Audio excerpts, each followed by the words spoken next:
We are on. My name is Robert Franklin. I'm conducting an oral history interview with Maurice Watson on June 14th, 2018.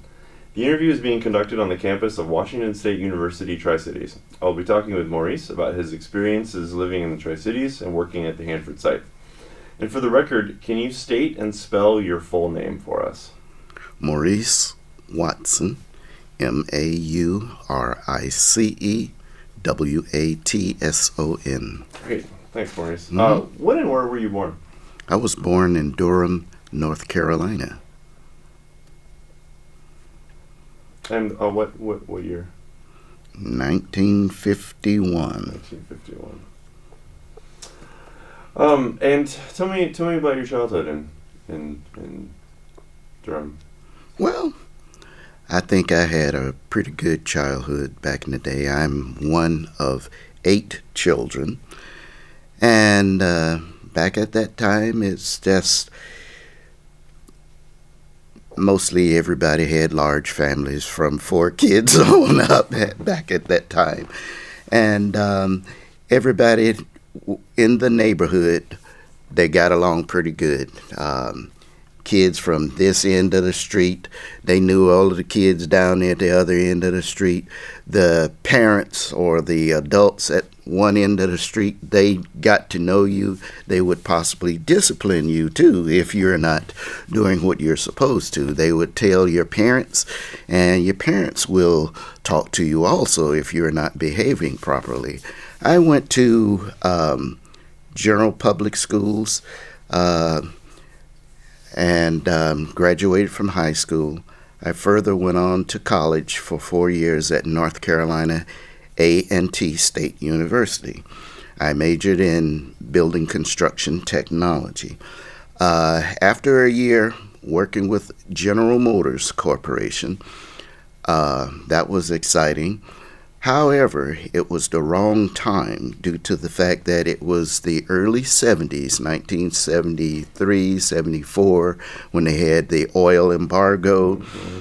I was laid off because there wasn't much car production due to the fact that there wasn't enough oil coming from the various countries to support us. Didn't want to buy the big American cars. That is correct. And with the prices of oil going up so high, well, people weren't buying any vehicles.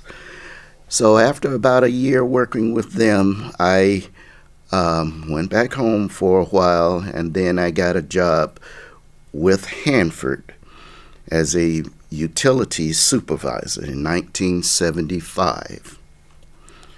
And from then, that's when I got started on my career out here in the Great Northwest. Did you grow up in a segregated neighborhood? Yes, I was. Okay. In city of Durham, they had 46% black, 51% white, and the rest was other. What do you remember about civil rights efforts in the late 50s and 60s to end segregation? Well, let's just say that to a certain extent, I really didn't understand it all due to the fact that me being a young individual, let's just say that within the black community or the white community, we basically had everything that was needed. We had grocery stores, we had hospitals and places of entertainment, parks, recs, whatever.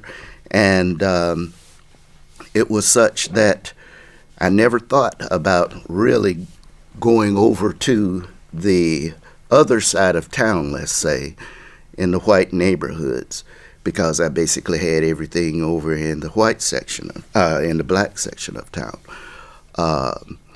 Plus the fact that for me in traveling, I would have to use a bus to go from one part of town to the next because my family didn't have a car.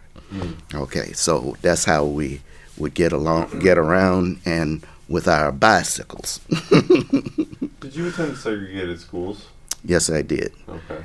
It was all black, And schools didn't turn out for integration until approximately 1967, when they started integrating high schools. My sister, as a matter of fact, she was one of few individuals that happened to be one of the first individuals in our school system to go there, to a white school. But as far as I was concerned, there were some obvious things that kind of made you scratch your head a little bit. Why we weren't being able to sit at lunch counters, eat in various restaurants. Why did we have to sit upstairs in a balcony at the movie houses, instead of downstairs with everybody else? Sometimes you go to a hospital, you may be put in one section, to get treated, or either you might be not attended to as quickly as some of the other individuals to be attended to in the hospitals. Those are the things that really kind of got to me back at those times. What kind of work did your parents do? Well, for the most part, my father, he was the head of the house. He was a chef. He worked at North Carolina Central University for most of the time that he was there. He also worked at various other country clubs, various hotels, but I remember him most at North Carolina Central University. My mother, she didn't work most of the time due to the fact that, well, let's just say it'll be a little more economical to take care of those kids and not absorb those costs for child care. Yeah. And so she stayed at home and raised the children. By the time that one of my younger sisters was born, this was like the seventh kid, she did decide to go back and work. She was a private duty nurse. And later she happened to be how should I say it? She worked at North Carolina Central University also. She was a planning coordinator for most of the events that happened at the Student Union building. So was North Carolina Central, was that an integrated school? It was all black. It was a HBCU school. And what about North Carolina A&T? Was that also an HBC, or was Yes, that? it was. Okay. As a matter of fact, it used to be in the beginning, it used to be an all-male university due to the fact that the A&T part stands for agricultural and technical. Okay. About 2 miles from North Carolina A&T, there was a all-female university, Bennett College, and they were pretty much for all types of education and technology for women. Interesting. What were your parents' educational levels? My father, he was in the war of World War II. Okay, he was a sergeant, and he happened to do cooking while he was in the service. When he got out of the service, he went to Tuskegee Institute and got a degree in commercial dietetics. Oh. And so that's why he continued his career in cooking. Great. Love his barbecue. Love his chicken that he would cook. A lot of other people did too. Oh, that's great. So, how did you hear about Hanford? Well, I happened to be laid off in 1974 from General Motors at the time. And was that in and around Detroit? That was in Saginaw, Michigan Saginaw. at the time. Right. I got laid off and I went back home and started writing resumes, trying to get another job. And it just so happened that I went to a job fair, which was in Charlotte, North Carolina. they had various jobs of all different types, and they were hiring a little bit of everybody. And it just so happened that one of the interviewers was looking for technical individuals. This individual just happened to be from Raleigh, North Carolina, which is only 23 miles from Durham. Say, okay, we got about 3 jobs for you. And so I happened to fly out here in that 1975, and I interviewed for utility supervisor, quality assurance, and one other position. And then I just got lucky and was able to get a job at Hanford. So it was very interesting due to the fact that the Hanford area out here in the Tri-Cities, let's say Tri-Cities, is considerably smaller than Durham is. And it was kind of a shock due to the fact that anytime I see tumbleweeds running across the street, I think of a Western program. Seeing people in cowboy boots and the big hats and stuff like that, that was different to me too. And it was kind of a different culture. Being able to go into various businesses, schools, whatever, it just did kind of make me feel a little uncomfortable because everybody just all of a sudden, wow, that's different. He's different. So I felt a little bit uncomfortable at the time, and there aren't that many black people in the Tri-Cities. It's about 2% black. And even now, in 2018, there's still no more than about 2% black Yeah. in the whole Tri-Cities area. It's really not that many more black here now than it was when I first came here. But let's just say, as far as I'm concerned, most of the people that I did meet and associated with, they were all interesting, and I really got along with everybody.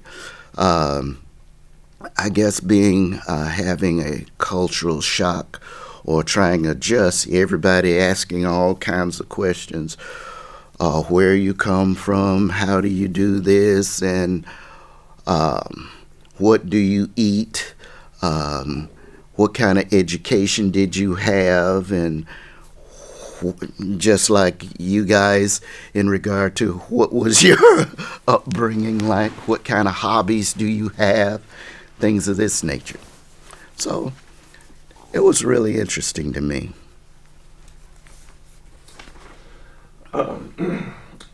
Where was the first place that you stayed after you arrived? Well, for the first 6 weeks that I was here, I was staying in various motels. I stayed at the Valley High Motel in Richland. I stayed there for about 5 weeks, primarily because there weren't enough apartments to be built for the number of people that were coming into the Tri-Cities area. The Tri-Cities area at that time was booming for the various projects they were having at Hanford, Energy Northwest, the public school systems, and even including the hospitals. They were in need of a whole bunch of new people. So in that, there was the demand for all of these people and trying to assess them. Well, thank God that the Tri-Cities area, they happen to have a growth spurt. Mm-hmm. They were having apartments going up, houses going up. They were getting more businesses, retail and whatnot, just like it is right now. We're in the midst of a significant growth spurt right now. Back in the day when I first got here, Pasco, Washington only had 9,900 people. Right now, it has close to 75,000 people. I'm sure Richland and Kennewick, they've grown significantly too. And the combined Tri-Cities area with those three cities, probably Benton City, Findlay, and Burbank, they probably have a total of 250,000 people here now. So I really enjoy the growth to a certain extent. There's a lot more things to do and programs.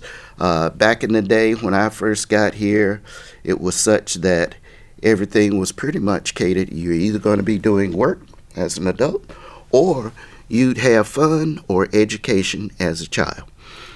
There weren't that many movie houses, and let's just say it was kind of good and bad. If you're going to be a good guy, you go to all of the G-rated movies in the one portion of the town. If you're a bad guy, you'd kind of go outside of town, and then they kind of had a kind of triple X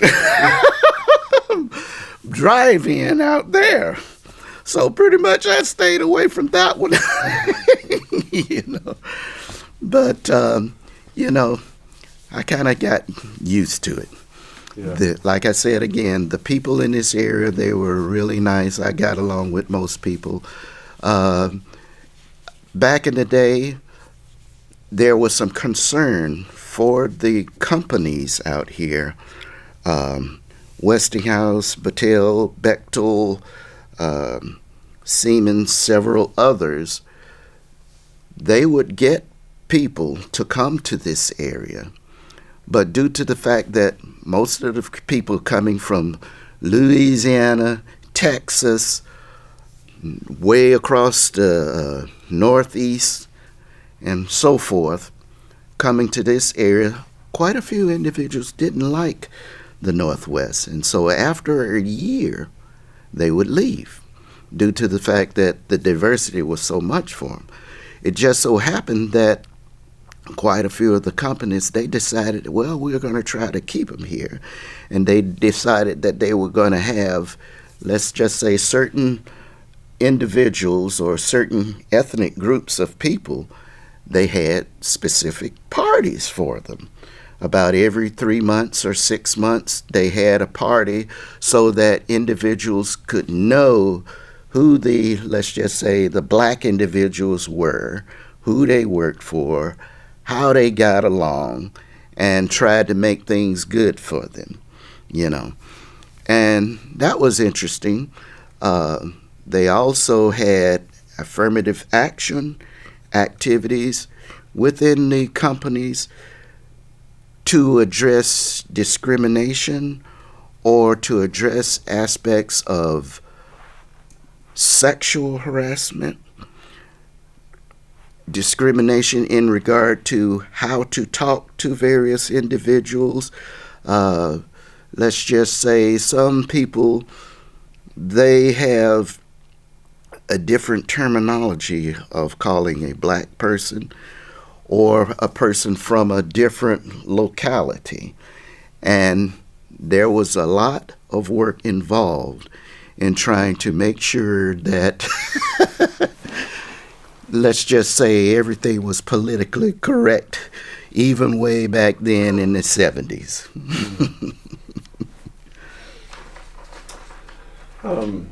What was the hardest aspect of life in this area to adjust to? Well, I had to get kind of used to, like a lot of people way back in the 40s when they came out here. The dust was terrific. Even when you would close all your windows, you'd still get a lot of dirt inside of your house.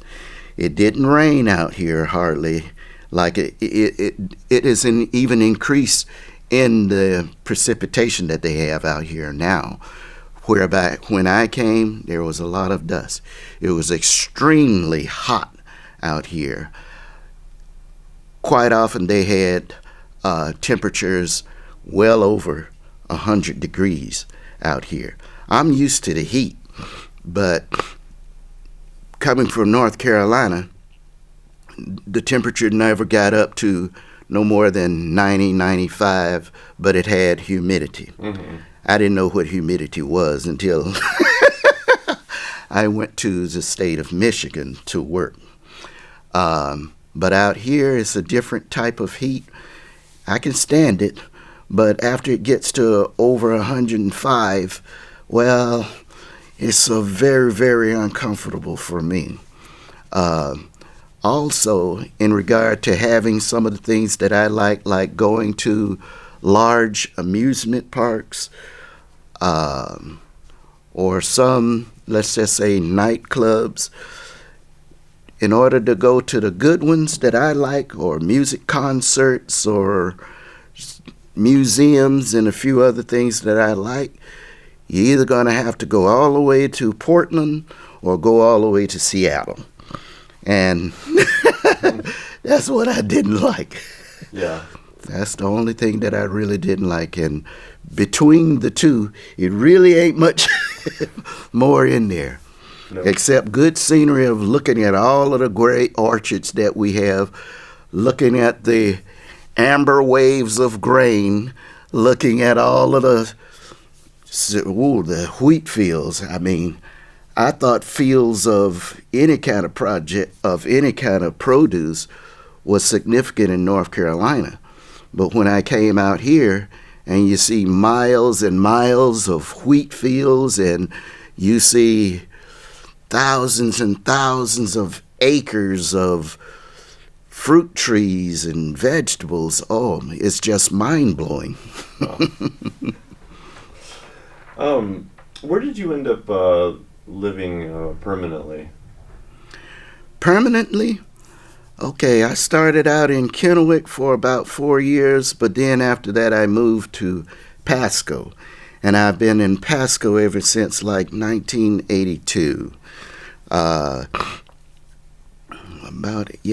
1982. And I did buy a house over by the airport. They had, again, a new development at that particular time, and so it was very interesting. It's something that when you're a young individual, well, you want to kind of grow just like your peers do. I was young, still in my 20s.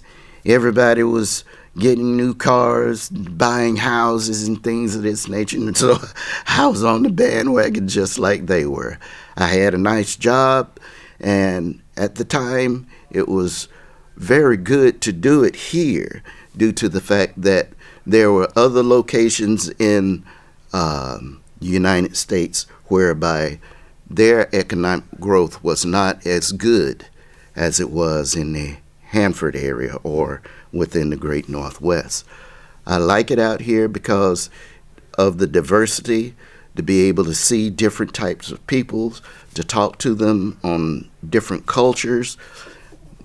I'm one of the individuals who loves to eat, and I don't mind eating all kinds of different type food. I'll try them and just see what they're like.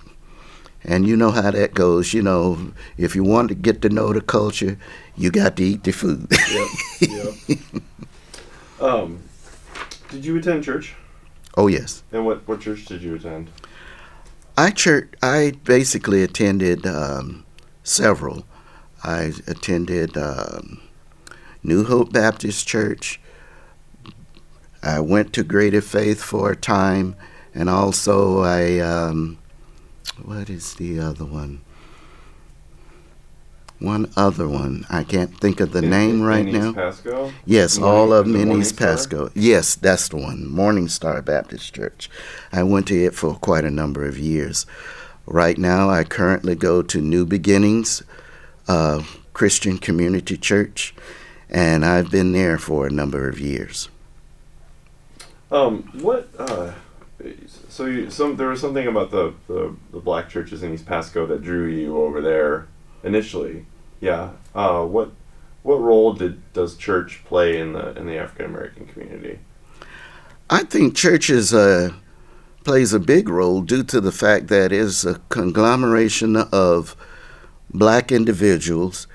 A lot of them are from the South, and let's just say the technique of their style of worshiping is different than some of the other churches that you might go to.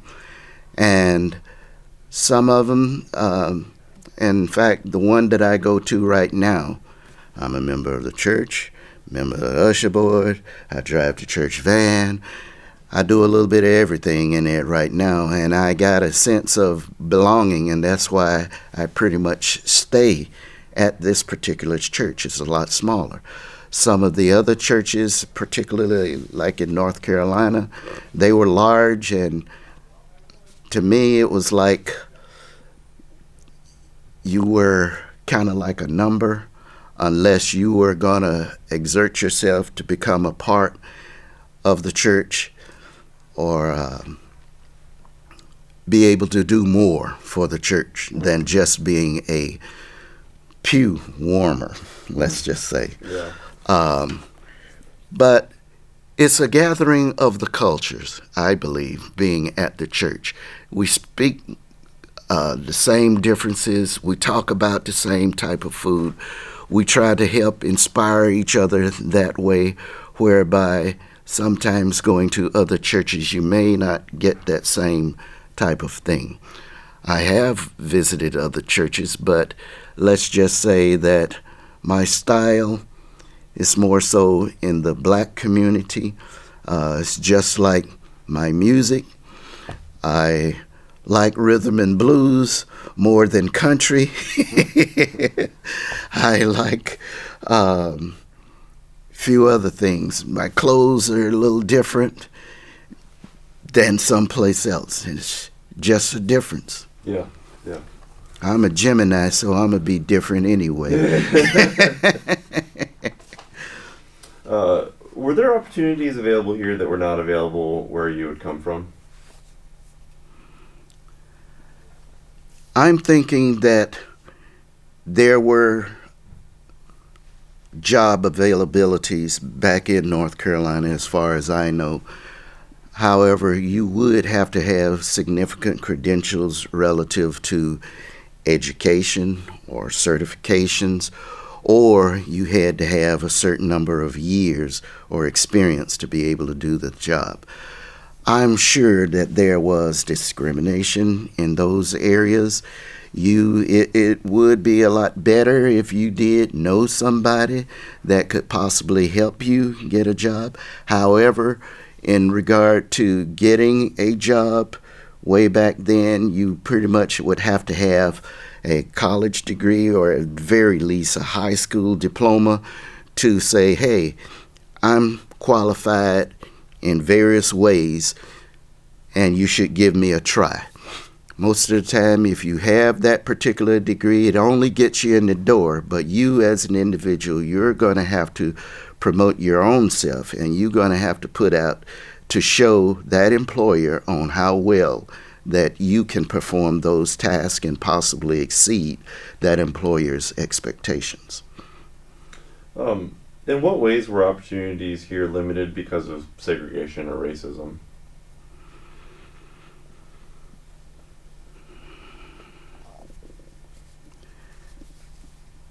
Me personally,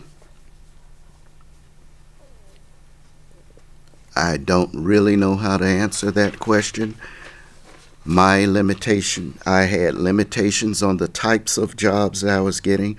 All I know that I personally was looking for a technical type of job, a professional type job, either in some type of management or technical discipline. Most of the persons that I associate with, they're in the same way. Some others, they are technically skilled individuals like pipe fitters, fire department people. They're in the nursing fields, and so I'm used to that. Me,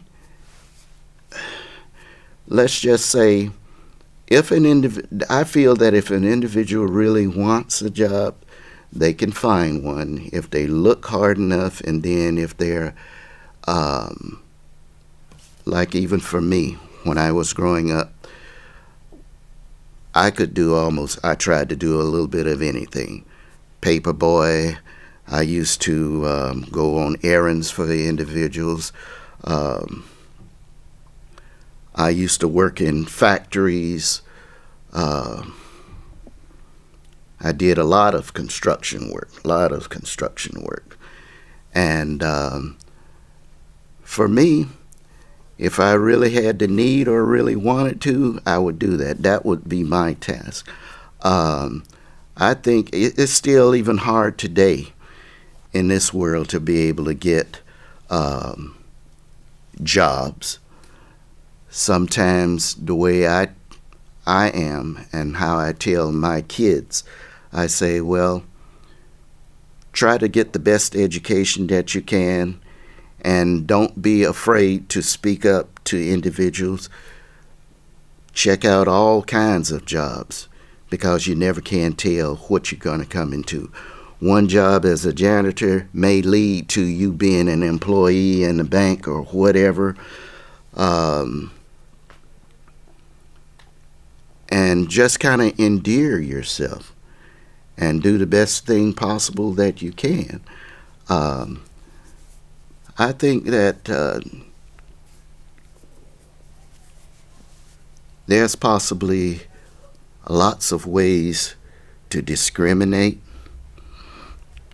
but the way I see it is that an individual just has to have ambition to be able to gain whatever goals that he wants to have. My dad used to tell me, shoot for the highest job that you want, or go for the best career you want, get the most education and experience that you can, and that way, even if you do fail and get a lower position, you still be able to have a workable means of funds to be able to make a living wage. That's what I was trying to say, to be able to take care of your family and yourself. Well, let's turn and talk about your work history and experience at Hanford. What sort of work did you do? I did a little bit of everything. The reason I said that, I came to Hanford as a utility supervisor for about 3 years. There, I had a crew of 7 guys, and we would be doing surveillance on all of the utility systems, those being heating, ventilation, air conditioning systems of all of the buildings, water filtration, electrical distribution systems, and even all of the water systems, let's say. That was very interesting because, like I said, I was very technical, and so I kind of like all of that kind of stuff. What area of site was this in? I started out in the 300 area. We also had guys that occasionally had to go to the 400 area because there was a small solid waste disposal facility within the FFTF area, the 400 area. Later, I began doing building administration, which means taking care of all of the buildings, almost like being a landlord, taking care of the yards, anything relative to cleaning the facilities, taking care of the people's needs inside the building, moving furniture, telephones, things of this nature. What areas on site did you do that job? I did do that. I was in the 300 area doing the technical work as well as the landlord work for 7 years. I got laid off for a while, and then I had to go back, and then I was doing pretty much facilities management job. If people needed additional, let's just say, extra rooms or extra space in the various buildings. Some buildings were solid facilities, made of stone, or as we might call it, stick buildings with studs and whatnot. Those were the harder ones to be able to justify a means on why those people needed the extra space, why those people needed extra outlets, more heating, ventilations in the air, why they needed the gas distribution systems in their buildings and like this. There was a time back in the 80s where we had another great boom out there at Hanford. This was when they were doing a lot of work at the Purex complex, which basically was continuing to making the fuel rods filled with plutonium in them. And so myself and my organization I work with, we had to provide additional space in the solid buildings they had. Also be able to make up plans for mobile offices out there. And we had mobile offices that were anywhere from single wides all the way up to like 16 wide trailers out there.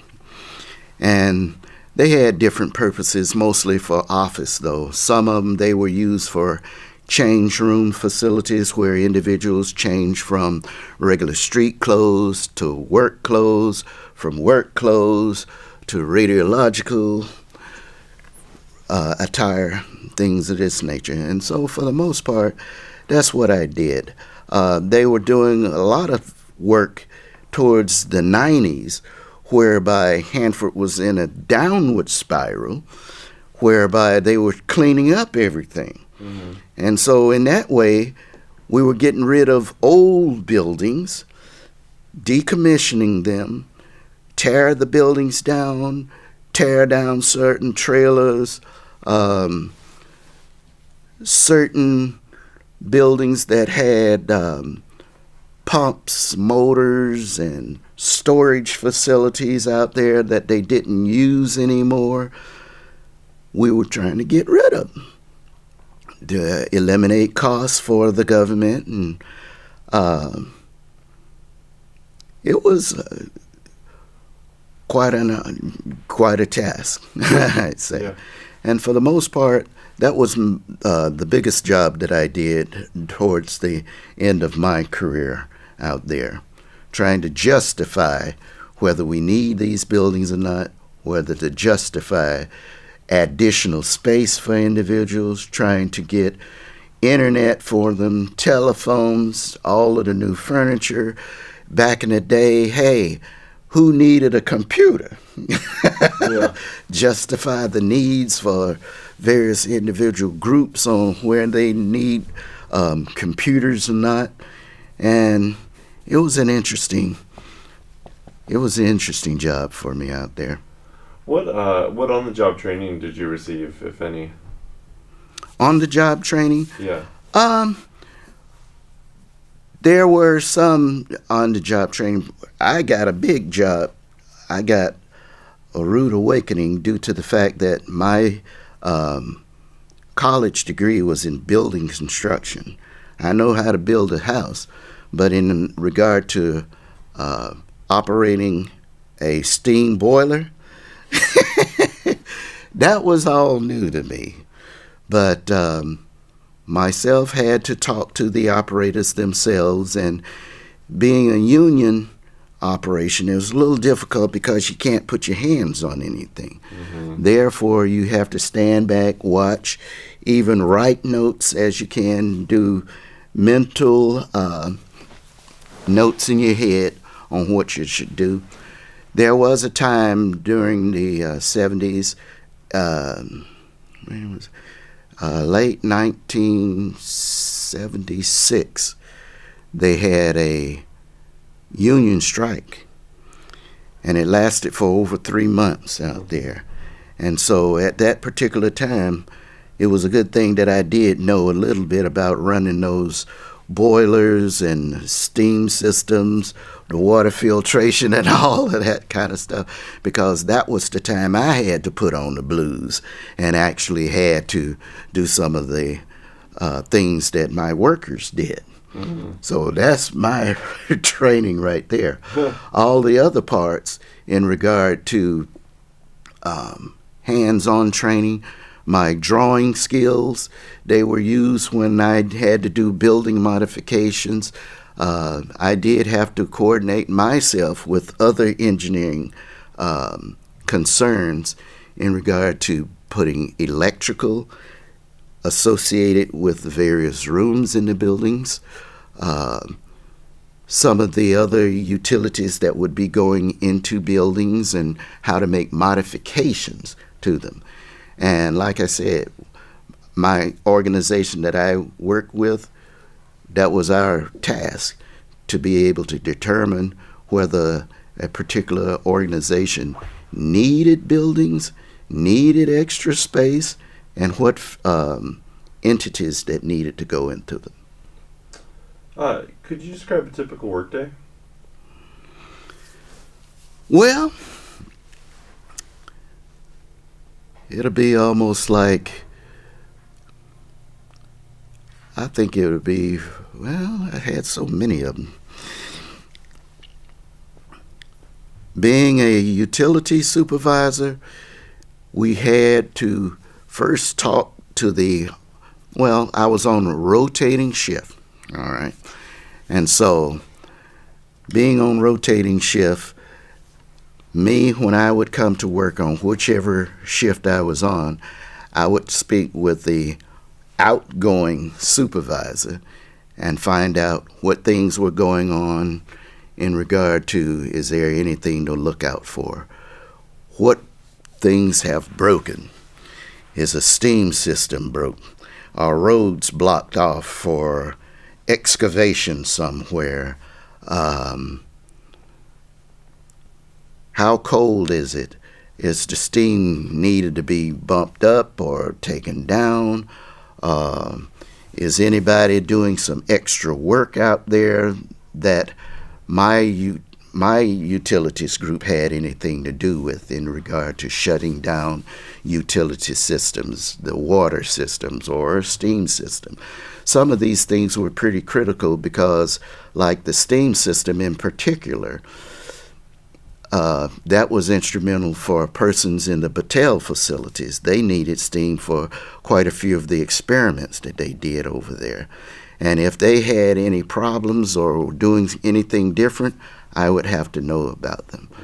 And so the operators, they would be doing their job to be able to check out all of those things. And I would keep a log also in regard to what was going on throughout the day as a utility supervisor. Being the person in the engineering part, like I mentioned, we did quite a bit of modifications to buildings and the systems and getting, let's just say, the people comfortable. I did have a time for about a year that I was at the 100N area. And this was during the time when I got laid off initially after the first 7 years. I happened to be, you might say, they called me a reactor operator. However, I was like more of a laborer at the time. And we did various tasks on cleaning up around the in reactor, all right, storing materials away, whatever, moving furniture, things of this nature. But our main task was to be able to be trained, to be able to do charge and discharge work of the reactor. What that means is that we're in the process of moving fuel rods out of the end reactor down into a basin below and putting it in a separate radiological disposal area. They would take the fuel rods out, On the front side of the reactor, there was another guy inside of the reactor. On the front face of the reactor, had a machine to actually have fuel rods to go through the reactor. These would be new, and these rods inside, they would be enriched to do the purposes of whatever they were going to use the new fuel rods for. It was enriching uranium back in the day to possibly be able to be used for, I would just say I would prefer not to say what they're using the enriched uranium for, but that's what we did. We put the new fuel rods in, took them out, put them in different places. The special training, it came in regard to how you were going to do it due to the fact that you actually are in the reactor, to be able to take the end caps off and get in, do your job, and get back out without absorbing a large amount of radiation. Mm-hmm. That's the main reason why we were there. How would you describe your relationships with your coworkers and your supervisors? My relationships in regard to how did I get along with them? Yeah. Oh. The way I see it is that if you can't get along with me, you can't get along with nobody. Because I think I have that type of a personality in regard to trying to get along with people, find out what type of jobs they do. And with my background, I'm kind of interested in a whole lot of things. And so I'm interested in what they do. My background, let's just say my southern upbringing is such that you're supposed to say your please and thank yous and be courteous to everybody. I'm courteous to my management due to the fact that I would have to be able to do whatever management wants in order to stay employed. So that's what I'm going to do there. My coworkers, I like getting along with them. Quite often we did go out on various trips with them. Like outside of work? Yes, outside of work. And I would go out with them. I never thought that I would be doing whitewater rafting or mountain climbing, but that was kind of interesting. Went fishing with them. Most people I did get along. If I see some type of tension and the individual, let's just say that it was a little difficult in regard to get my point across, or there was difficulty in him explaining his question to me, well, I just did what management says. If I can't handle it, give it to management. Let them take care of it. Other than that, I would be cordial, and I would just basically not be around that person that much.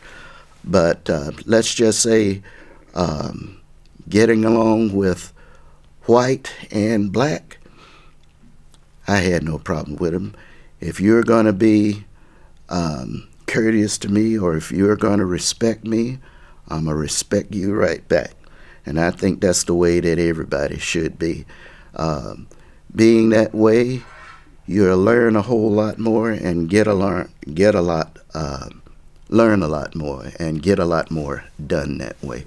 I'm not a person that says that my opinions or my knowledge is better than anybody else's, and I let you speak your piece, and let's try to make this work instead of bucking heads. What were the most difficult aspects of the job? For me, pretty much getting up early in the morning. I'm not a morning person. Ever since I was 11 years old in the 6th grade, I guess that particular teacher gave us homework in every subject every night. And so sometimes I'd have to stay up till 11 o'clock at night and then get up at like 7 o'clock to be at school by 8:30. And being out here, I would have to get up early and then be here at 7:30 in the morning. When I worked out further in the 200 areas, that meant that I'd have to get up around 4:30 in the morning and get on a bus around about 6:30, I believe it was, to be at the Hanford area and the 200 areas by 7:30. So let's just say getting up early in the morning, that's about the hardest thing for me. Oh. How did your racial background figure into your work experiences? I gotta think about that one.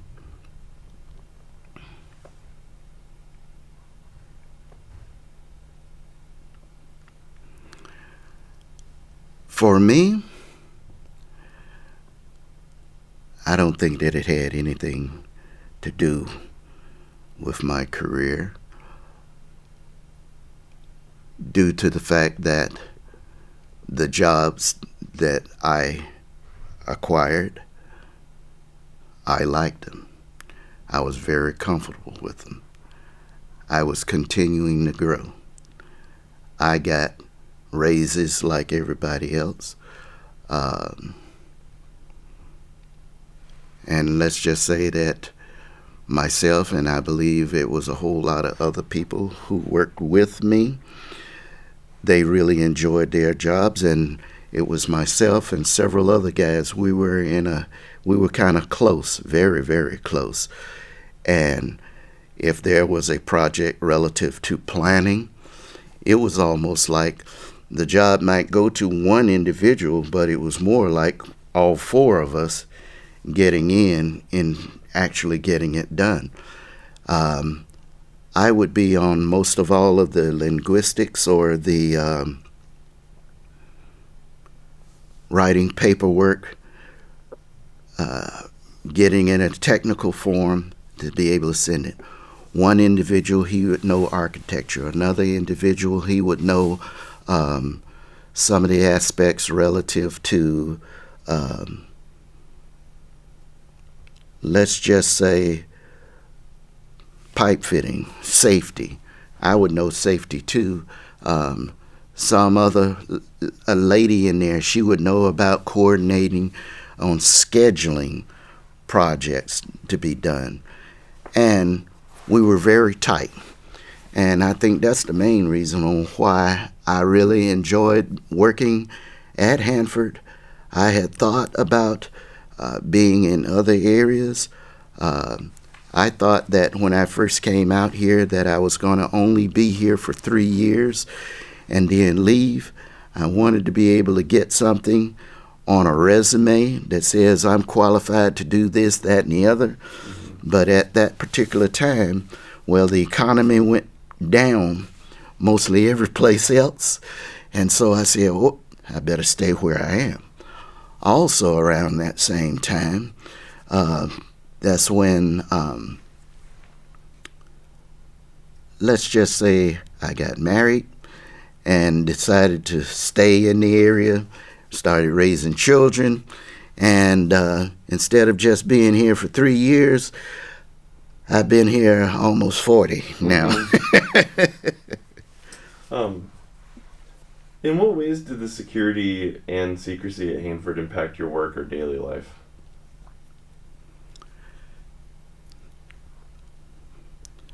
Let's just say that we did have to go through, depending on what things were, it was such that for the groups that I worked in mostly, is such that I was limited to various amounts. I was limited to how much restricted material I could know about. I would make designs primarily for those areas that, let's just say, were not with any plant that did radiological type work or zone work, things of this nature. I had people who would not be inside those type of zoned areas. So it made it a lot easier. Some of the things I would know about in regard to, this area had, you need to modify this change room area, because those simple things I would know about to be able to get there, the type of building that they would need. But any of the secrecy, let's just say I understood it. I'd ask a few questions. Whether I got an answer or not, that was different. Safety was the most thing that I was concerned with, and mostly with the administration, due to the fact that you don't go looking in a building and just walk into a radiation zone. Even though that me being a utility supervisor, it could be sometimes easy for me to be working in a pipe gallery where it got steam, water, and various other things, and possibly be able to go into another pipe gallery whereby that's considered the radiological zone. Okay, you don't do that. So safety was a big thing. You watch yourself in regard to anything. Paper cut, banging your knee on a file cabinet.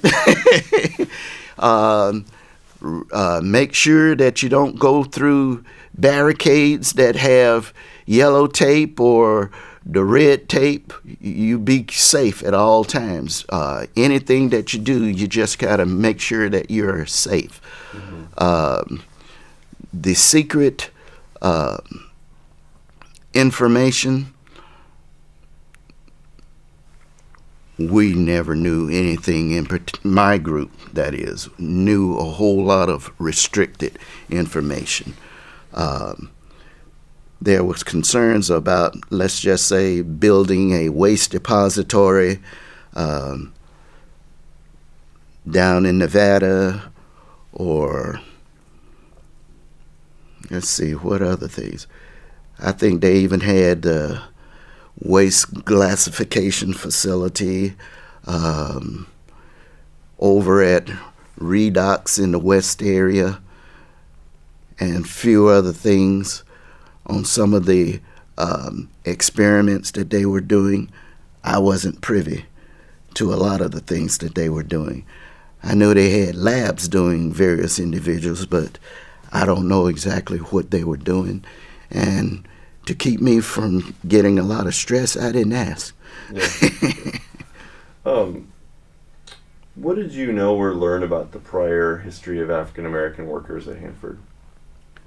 Could you repeat the question? What did you, when you moved here and afterwards, what did you know or learn about the prior history of African American workers at Hanford?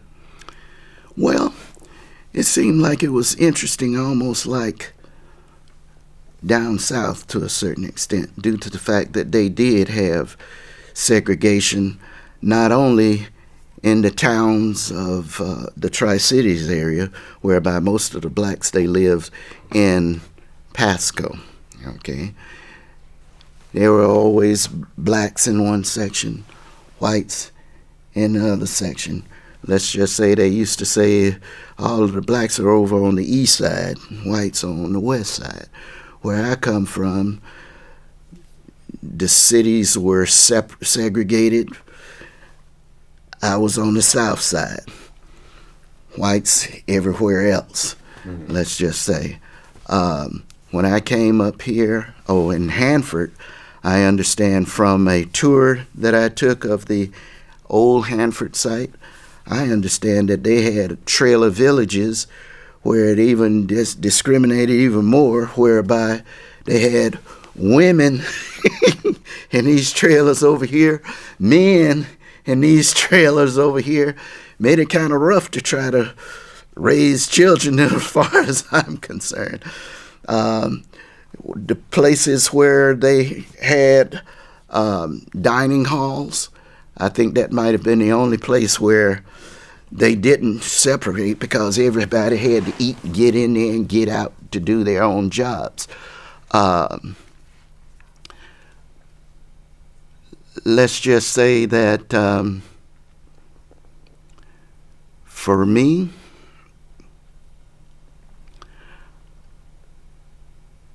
I'm aware that back in the 40s, and from some of the other stories that the guys talked about, there was discrimination, and the blacks, they had all of the manual labor type jobs, some of the hardest jobs that there were, to be able to build up Hanford the way they did.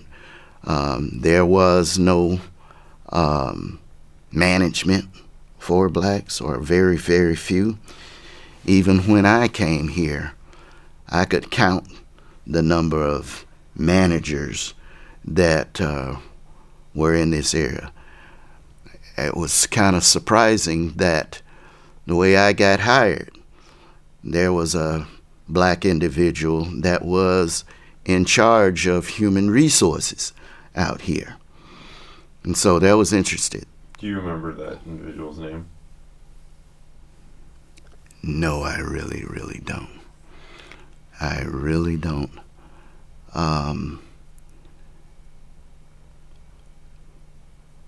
But in this area here,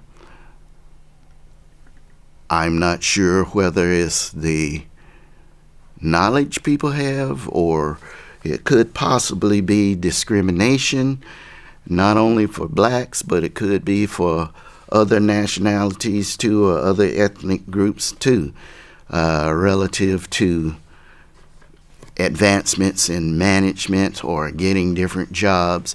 It seems like things are getting a whole lot better in these areas, but I'm thinking that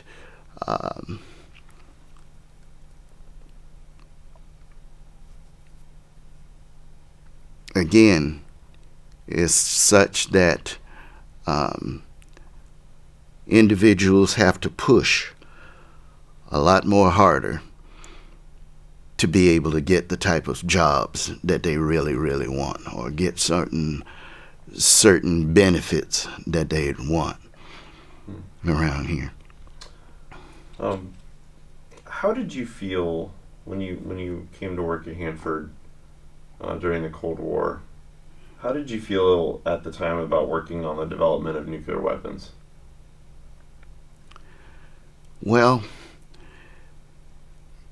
my attitude about it now, and in fact, even back then, is such that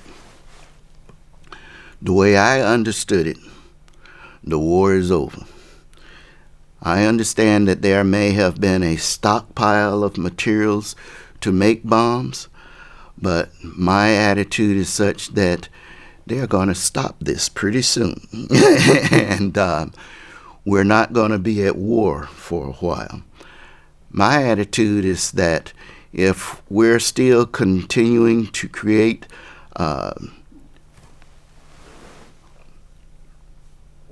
nuclear material, I'm on the pretense that we could use it for like radioisotopes, as they were planning on having the FFTF to be able to help society, to bring better science and technology, or should I say, to help the medical industry at least, in that area.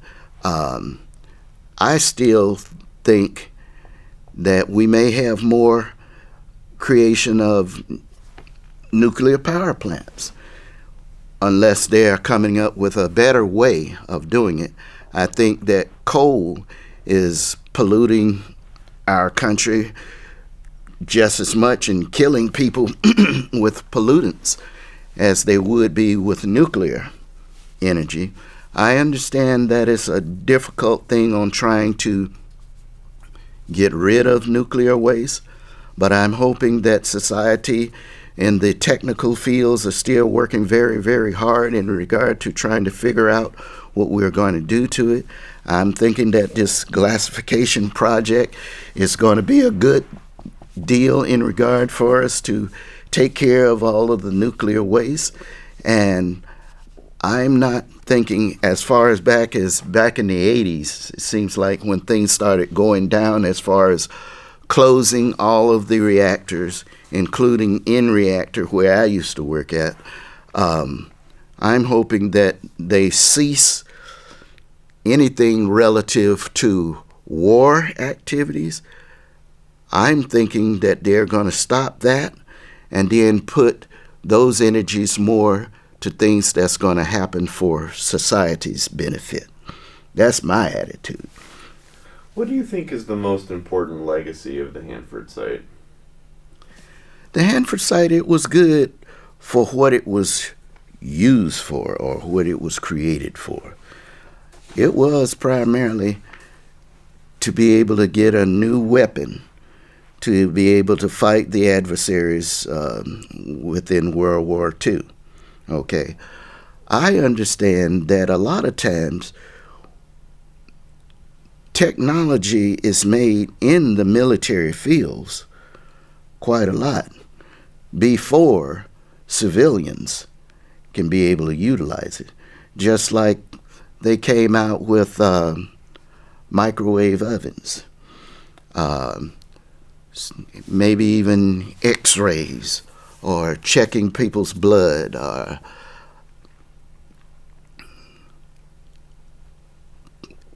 let's just even say went from utilizing aircraft. It wasn't too long after Wilbur and Orville made their plane before within a few years they started using the aircraft, for warfare technology. And then later on they had the airplanes that they were using in military, and then they started using them for distributing mail, distributing passengers, after the passengers got off of being scared of riding anything above 1,000 feet. But there's so many things that are created in the military that sometimes they evolve for civilian purposes, you see. Is there anything else you'd like to mention related to migration, work experiences, segregation, and civil rights, and how they impacted your life at Hanford and in the Tri-Cities? I believe my migration to the Hanford area was like the same thing for a lot of people from down south to the great Northwest, or to be able to go further north, is for a need. If jobs were getting smaller in those areas, they are going to go to where there's a greater need for employment. Back during the day, they went from having the Hanford cities, Richland, Pasco, and Kennewick, 2,000 to 3,000 people per city, and then it grew to like 50,000 within a few years, and the same thing for like in the 60s and 70s. Other individuals heard about Hanford,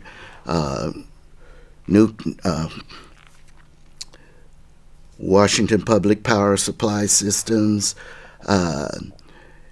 Let's just say that there was a need, a demand for the school teachers, for even farmers, even more farmers out here in this area, to go from where you used to stay to where you are right now. It's going to be a challenge. Everybody knows it's going to be a challenge.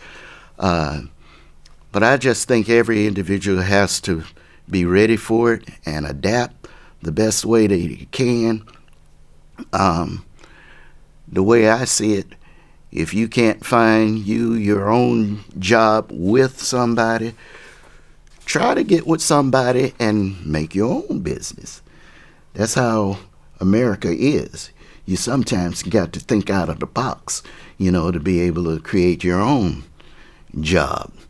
I mean, hey, it's getting to the point now that they're even getting teenagers that are millionaires right now.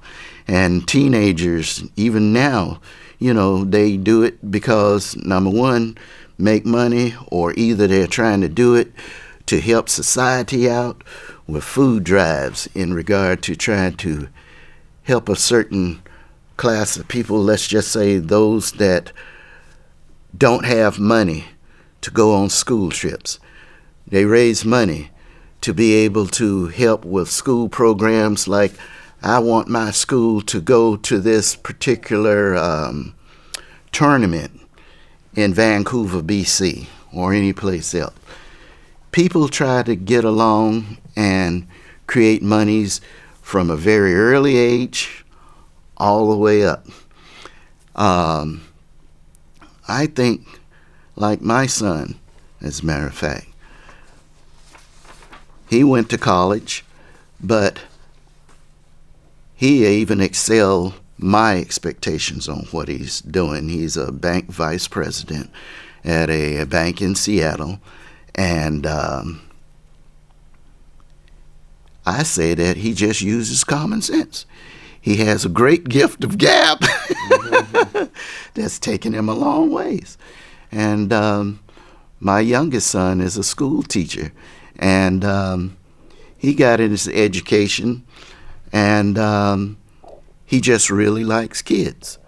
And not only does he like kids, he not only want to teach them the math, the science, and English, but he wants to help them out with playing baseball, basketball, maybe football. He's played in both sports, and so that's what he likes to do. We should just be trying to aspire to go for the fullest that we can. My background and my upbringing is such that stay away from the drugs, stay away from too much alcohol. Don't go with people who are going to be doing all kinds of crazy things. If it looks too dangerous, don't do it. I learned from various safety experiences in construction work. If you actually got to look around and seeing if anybody looking at you on doing something, it ain't safe. That's how I am. Great. Well, Maurice, thank you so much for taking the time to come down and interview with us today. Sure. Okay.